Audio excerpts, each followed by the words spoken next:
জীবনে কোনোদিন ভাবো নাই এমন একটা দিন আসবে যেটা কিনা আমার কী কম অভিষেক বন্দ্যোপাধ্যায় আমার অল ইন্ডিয়া তৃণমূল কংগ্রেসের সাধারণ সম্পাদক স্পেশালি আমার দাদা ইমরা মোড় অন্তে আসবে এত বড় জনসভা এদিকের মানুষও এত মানুষ হয়েছে অলমোস্ট মনে হচ্ছে 40,000 পার হয়ে যাবে মানুষ এতজন আসিছে মানে সত্যি আমি আপ্লুত। প্রচারও তো সত্যি কথা বলতে খুবই খুবই খুবই ভালো সাড়া পাসো সবারই একটাই কথা যে আমার ঘরের বেটি পাইছে এইবার তো যেমন করে হোক আমার বেটিকে আশীর্বাদ করবো। আর মাঝে মাঝে এমনও কথা শুনে আসি অন্য দলের মানুষ হওয়ার পরেও কয় যেহেতু বেটিটা আমার ঘরের বেটি দাঁড় করাইছে তো আমার বেটির জন্যে দল তো পাল্টারের বাড়ি তো অনেকজন দলও পাল্টাইছে এবং এই বিষয়টা দেখে মোক ভীষণ ভালো লেগেছে যে মানুষ মোর উপর বিশ্বাস রাখিছে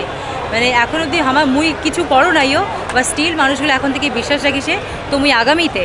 মুই মানুষগুলো কখনো নিরাশ করি ন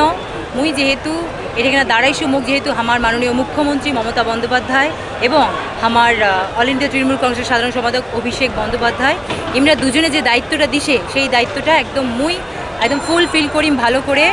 একদম যেমন করে হোক মুই এই রাজগঞ্জ বিধানসভার উন্নয়ন কেমন করে করবেন আগে সেইটাই করি মানুষের যেন কোনো কষ্ট না হয় কোনো দুঃখ না হয় সেইটার প্রতি নজর দিন এবং সারাক্ষণ মুই এই বিধানসভার মধ্যতে থাকি কারণ মোর বাড়ি তো এইটাই।